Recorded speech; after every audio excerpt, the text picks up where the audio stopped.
This is Dan, live with Dan, and today I'd like to take you guys on a trip through the projects. Yeah, I couldn't think of a better title.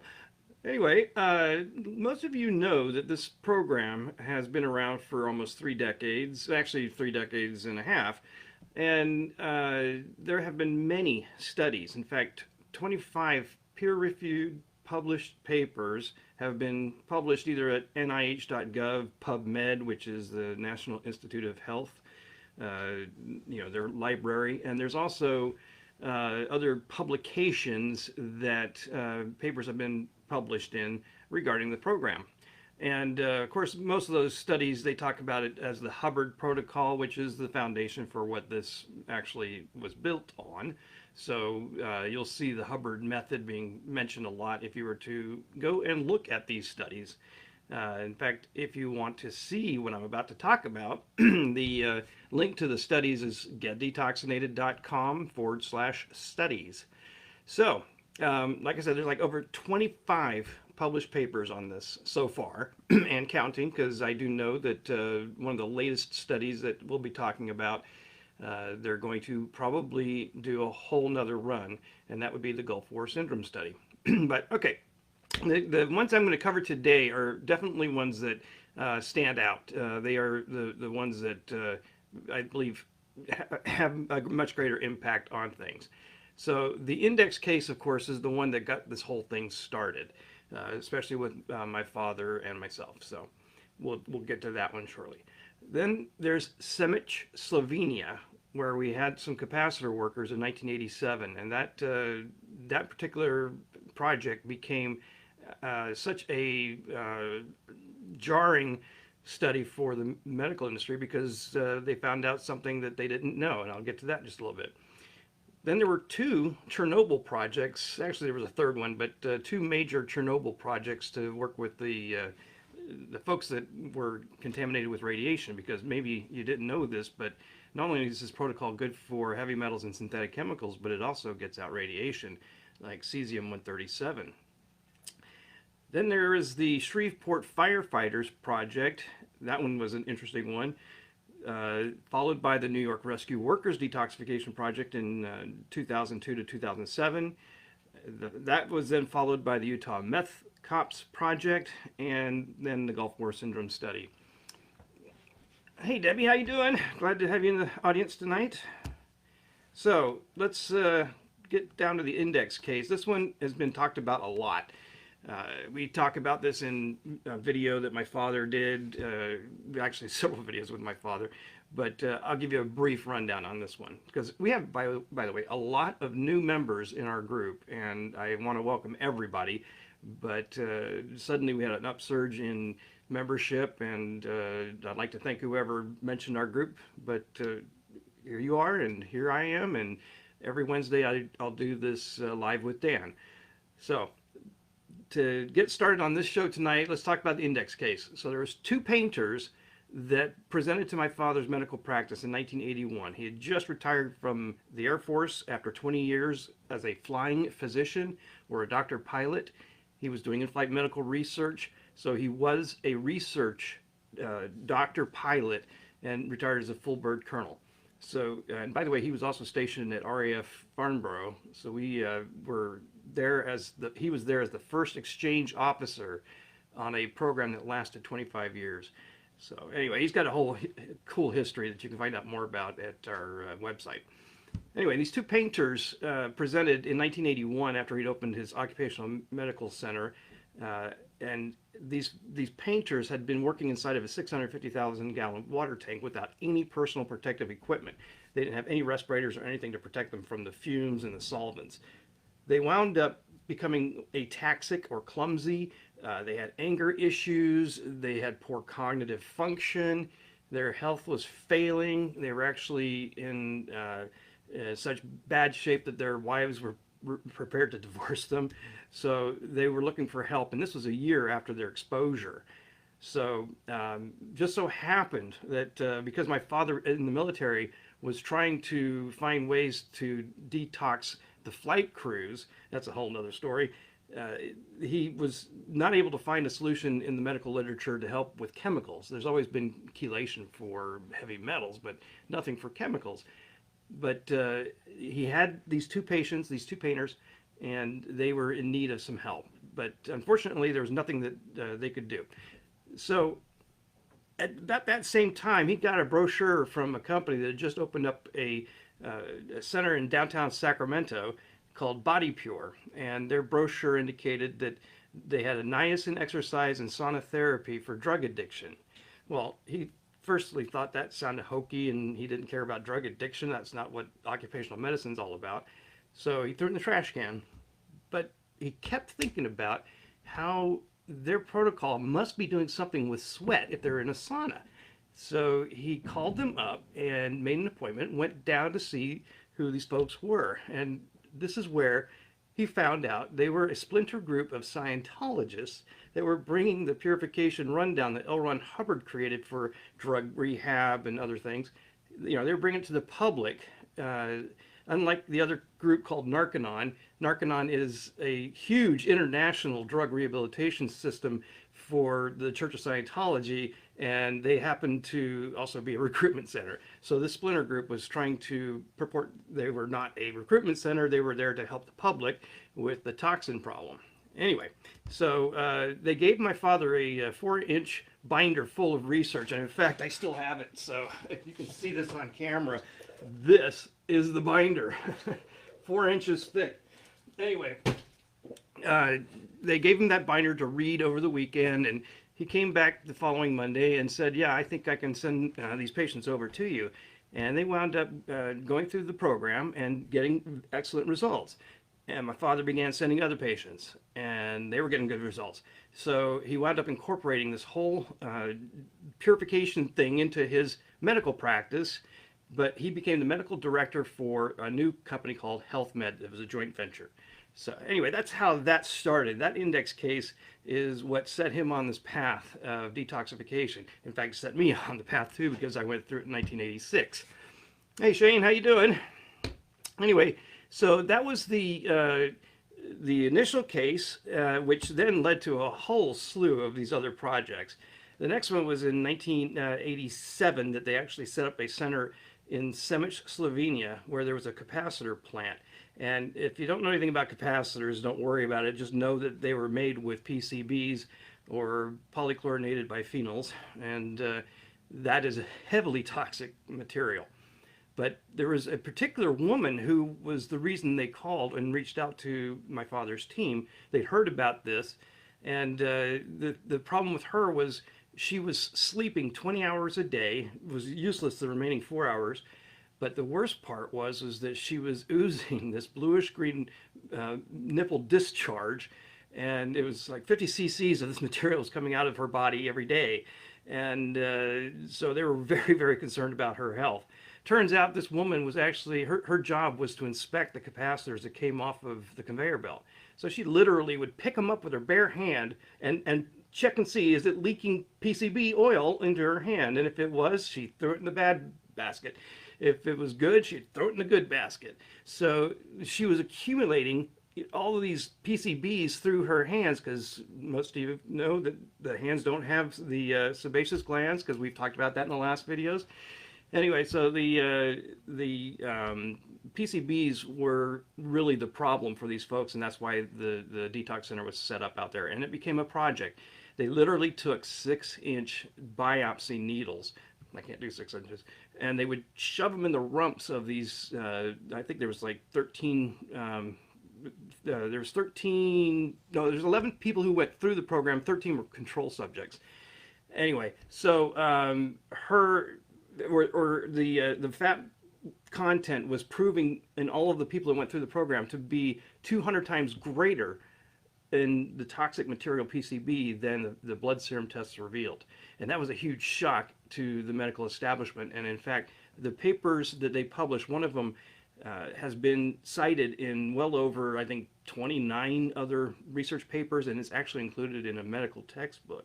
So the study rocked the medical community because they had no idea that the fat content was so much higher. In fact, a side story there is Dr. George Yu A lot of you may have heard of that name. Dr. Yu's out there on the internet with videos and talking about a shorter version of the protocol. Well, just know that Dr. Yu is a colleague of ours that at the time that this was all happening, he had just recently met my father. And actually, that's not entirely true. He met much later. But the thing was that he saw that study and he realized that he needed to do his own studies. So he started to implement what he thought was the program. He was never trained formally in this program. But he wound up doing studies of his own, and he found that there were certain DDEs, which is a metabolite of DDT, and some of these PCBs are actually 1,000 times greater in the adipose or fat tissues than the blood serum tests revealed. So his studies are also published, and they're very fascinating because nobody realized how bad the lipophilic xenobiotics really were. They thought that the stuff just kind of, works its way out through the blood, gets filtered by the liver and kidneys, and boom, you're off. Good. But no, these lipophilic xenobiotics are not being processed by the liver, and they're getting stored in the adipose tissues. So back to the woman and this study. So her mean or average PCB levels prior to the program was 28 milligrams per kilogram, and that's in the adipose tissues, and 188, I think this is grams per liter in the blood serum. I'm not good with this stuff. But when the program was completed with her, she had reductions of 30% in the adipose tissues and 42% was showing up in the serum. So 42% decrease or reduction was showing up with the blood serum test, and 30% reduction in adipose tissues. So the testing is different, obviously. And anybody that was in the control group always was higher in this study. So this woman is just part of the study. But there was a 4-month follow-up that showed that the reductions continued, and there was definite improvement in their clinical symptoms. All right, so the next big one that happened was the children of Chernobyl. So Chernobyl was the big meltdown of a nuclear reactor, and it happened, I think, in 1989 or something like that. But anyway, in 1995, the folks that were working with the Hubbard Protocol, with my father as a consultant, they initially looked at 14 children. There's eventually 30 children that went through this program, and they had all been exposed to the radioactivity. But the detox program, they did, by the way, they monitored the cesium-137 from the bodies. Anyway, a guy named James Barnes, who's a health physicist at Rockwell Aerospace, reviewed the results of this study and concluded that the rate of elimination of cesium-137 was significantly accelerated by this program. He told the conference that this was presented at that all of the youngsters experienced significant reductions and in many cases elimination of their contamination. So that was pretty impressive, which led to, in 1998, there was another 24 males who were between the ages of 20 and 40 that had radioactive cesium-137, and they went through another program that was set up. And my father, again, was one of the senior medical advisors on this one. But this was presented in a report by the EPA,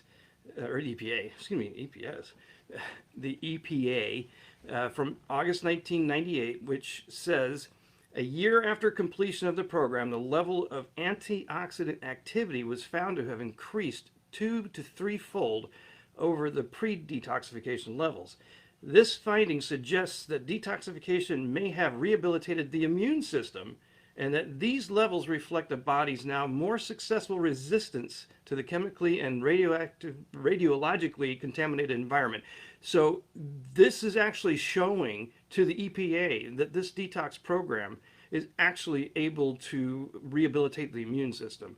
It's an immune system booster. Now, we've pretty much known that since I went through the program in 1986, and I don't get sick at all. So anyway, the next the study that happened was the Shreveport Firefighters. And the reason I said earlier that this was an interesting one was because everything was going well until a consultant for the city of Shreveport was hired, and he came back and says, "You guys know that this is a Scientology program, right?" And they realized that this isn't going to look good, so they pulled out of the project. But there was enough done to be able to actually get some study material here. So let me tell you what I got.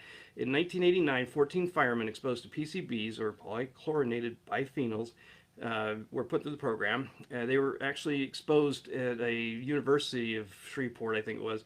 It was a transformer fire in an electrical room, and the thing exploded. So there was, and transformers, by the way, use the same kind of PCBs like the capacitors do, that oil. So when that exploded, these firefighters that were in the region were, totally contaminated by this stuff.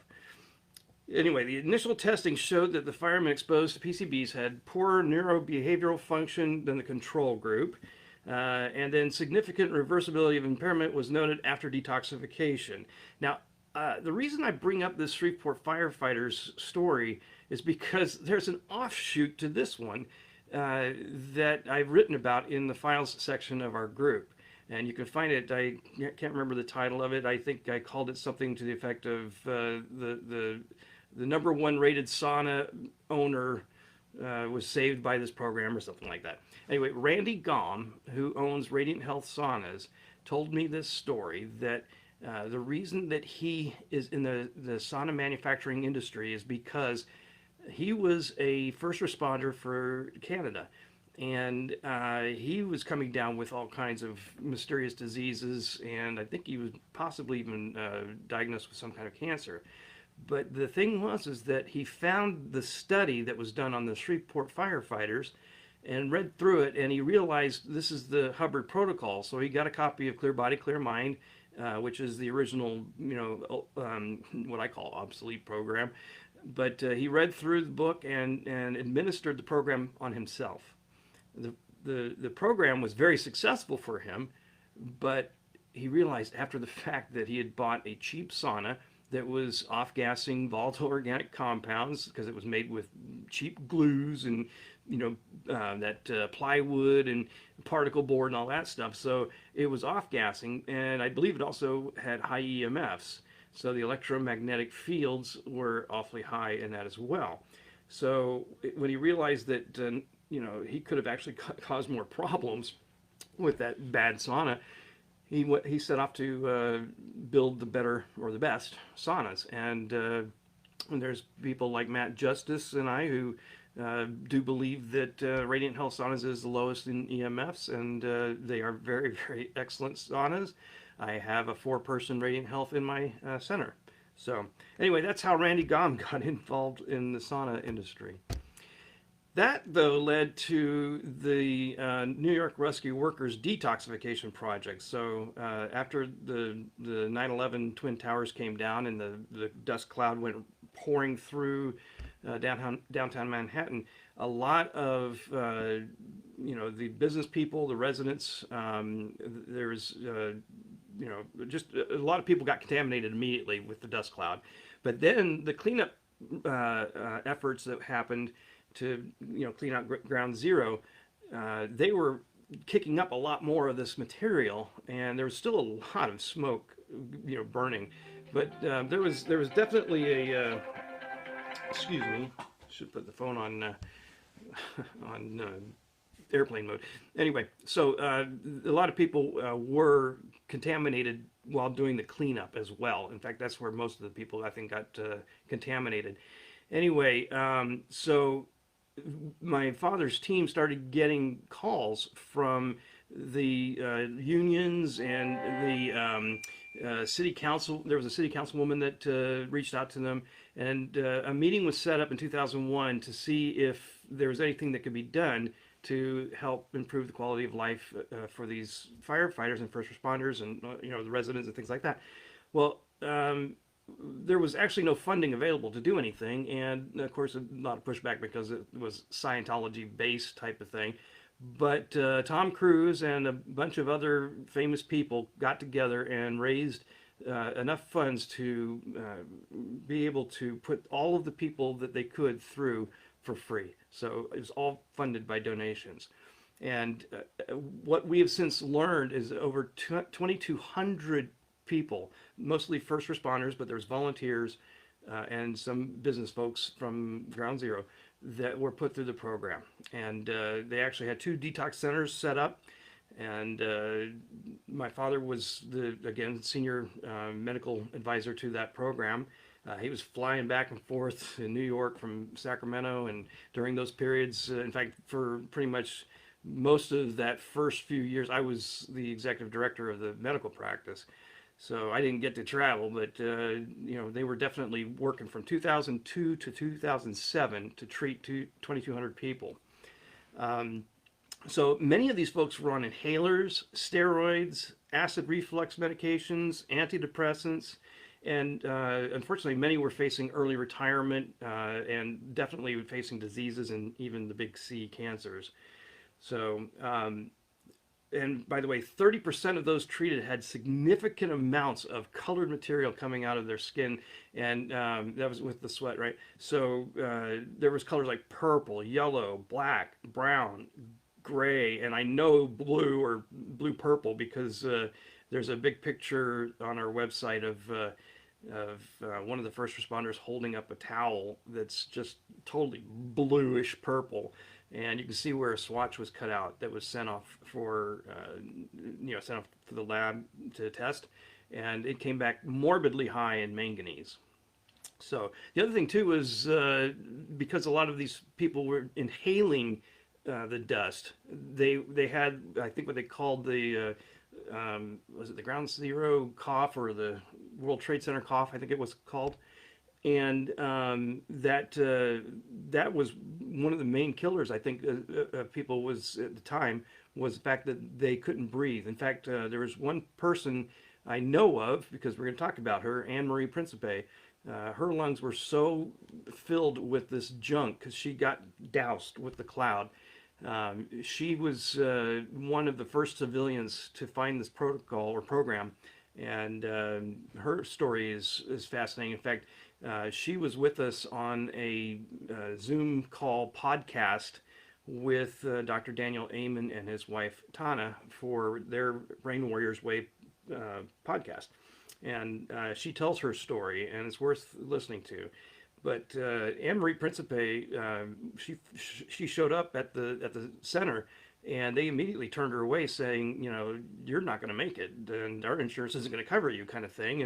And she was desperate, of course, to seek help. And so she managed to get a hold of my father, and he agreed to take her under his wing. And he personally worked with her to get her through the program. And she did go quite a while on it. I want to say she went 50 days on the program. But anyway, these folks were coughing up large amounts of this blackish mucus from the stuff that they inhaled. Now, there was these RAND SF-36 tests that were done, which is the quality of life survey, and there's other tests that were done. But most of the things that were done were subjective in this initial stage. So we can tell you that all clients reported an improvement in their subjective symptoms. All clients reported improved perception of health. 84% of those clients requiring medications to manage their symptoms related to the World Trade Center exposures were able to discontinue their use. And there was a statistically significant improvement in the thyroid function tests, which is another thing you need to be aware of, because we know that xenobiotics, there's a lot of endocrine disruptors out there, fluoride being one of them. And these, poor first responders and everybody out there were having problems. I mean, there was a good chunk of them having problems with their thyroids. They were hypothyroidism usually. So anyway, after going through the program, they had significant improvement in their thyroid function tests.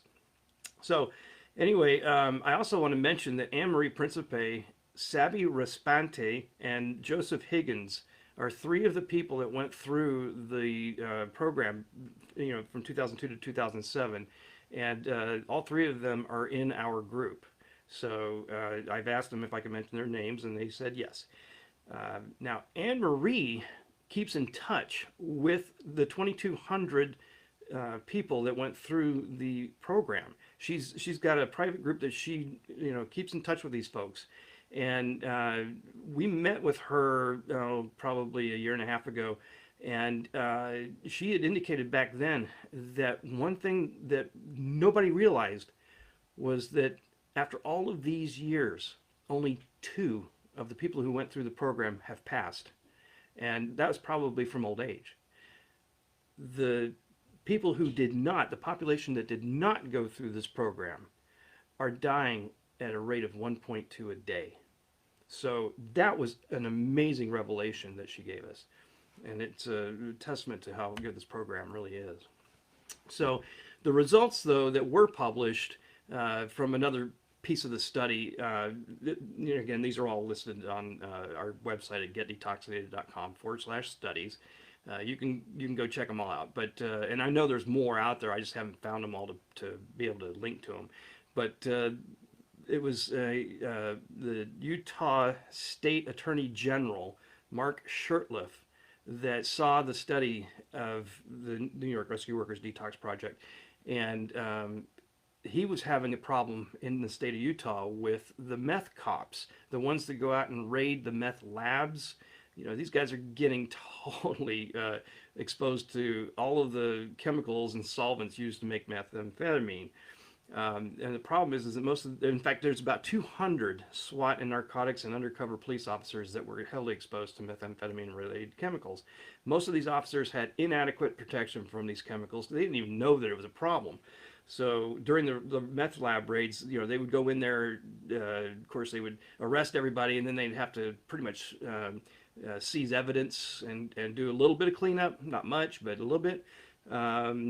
Maybe some of them were doing a lot of cleanup, because I know with another person in our group, Dave LeBeau, that he did both. He would do the meth lab raids, and then he would also put on the hazmat suit to go back in and clean up as part of a different team that he was on. So some of them were, I know, cleaning up the mess as well. Now, most of these officers were developing serious health problems. The ones that got sick reported a similar cluster of symptoms like headache, cough, numbness, reflux, memory loss, insomnia, fatigue, poor concentration, shortness of breath, back and joint pains. So this is a cluster of similar symptoms that they were reporting, and it was obvious it was coming from their meth lab raids. So in 2007, 69 officers went through the detox program. There were 66 men and 3 women. Not all completed. It was 92.8% completion. I saw that 5 men had to drop out for various reasons. Some of them work related. One of them did have an actual, I think, gastrointestinal problem that he decided to bail on it. But the ones who went through it did an average of 33 days. And here again, a RAND SF36, or short form 36, pre and post score showed statistically significant improvement even over the RAND normal population. So there's the before and after, but in between there's, if you took a control group, a normal population. And so after their result, or after their detox, they were even better than the control group.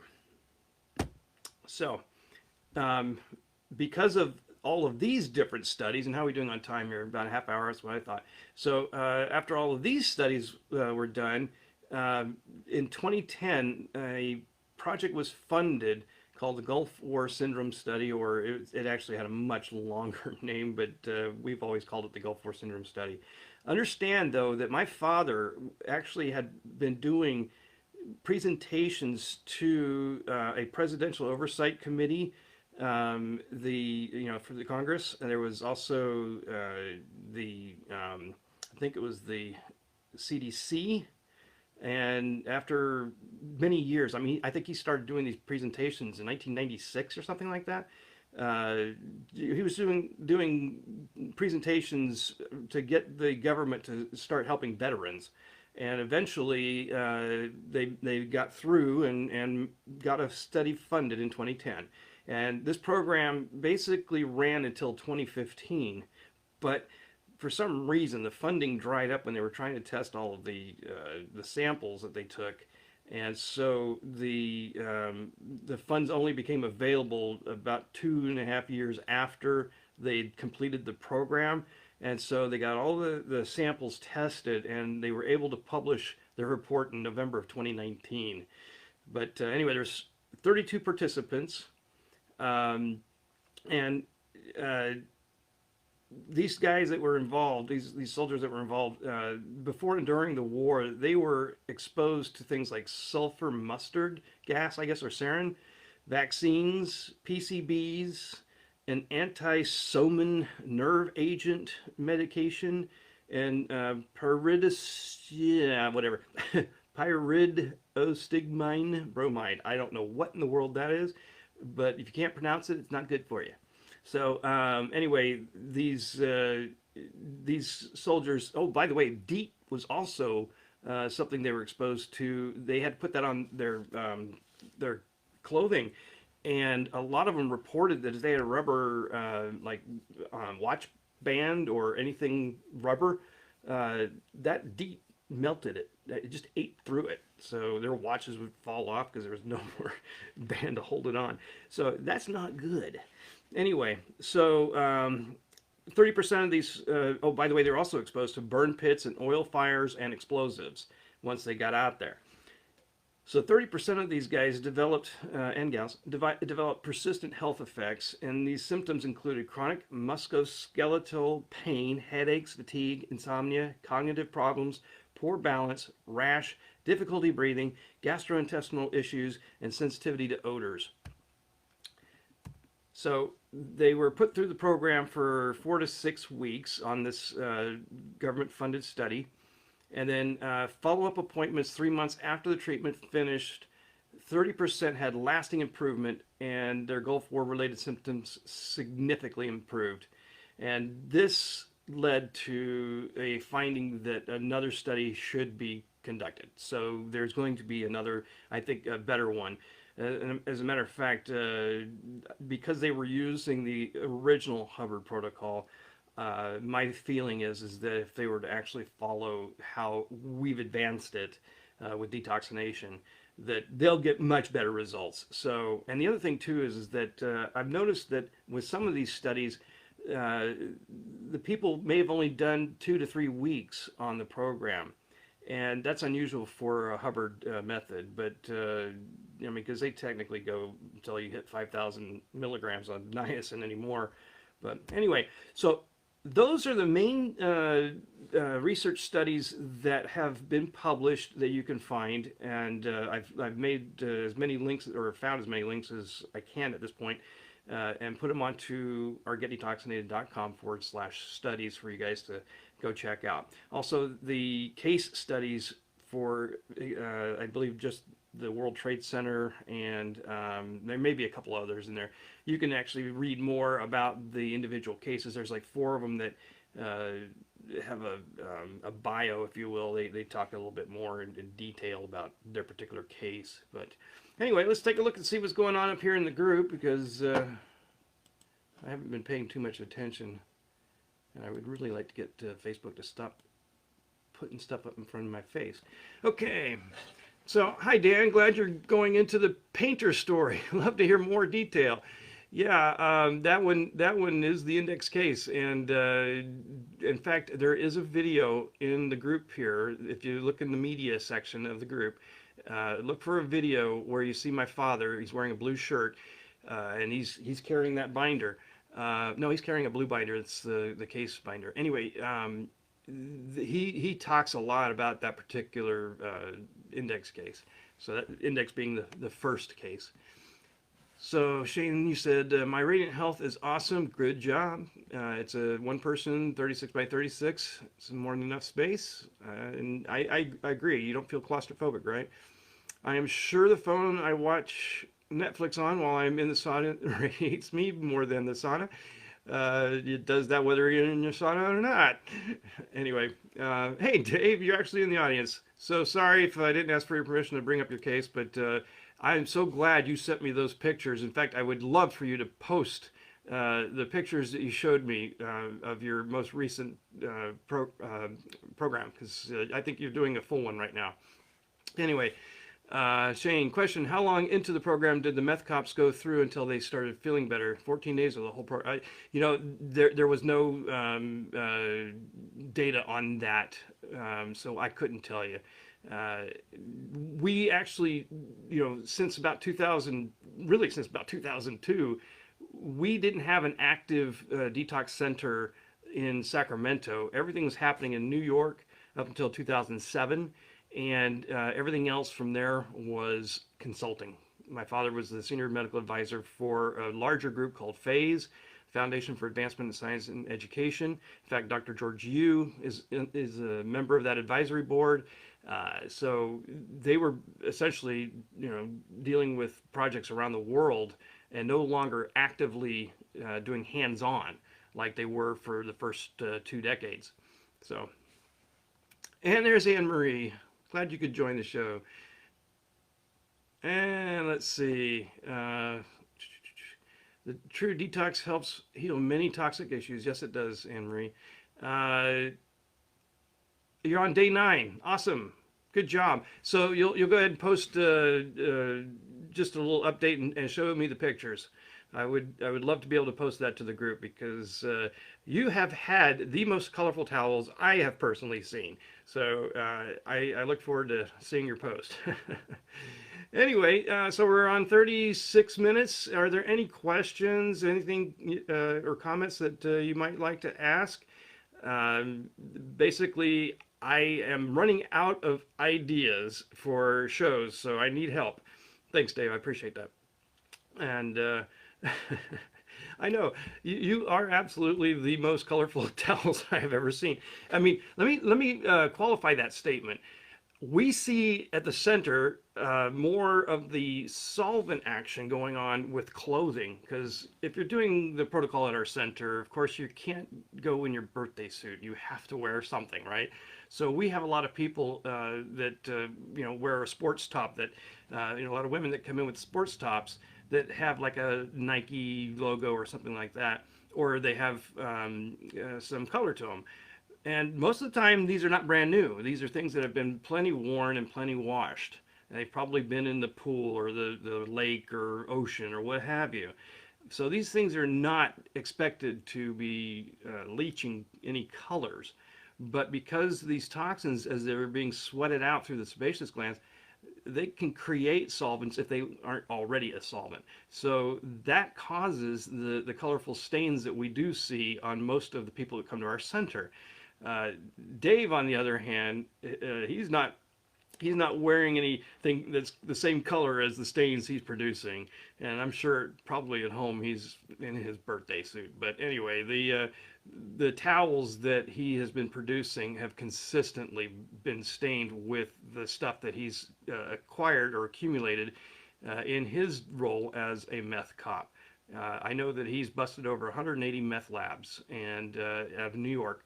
And so he came in and did a 30-day program with us, and then bought a sauna to carry on, because almost the entire time that Dave was on the program with us, he was leaving behind stains. And I knew the last day he was with us that he was going to need to continue.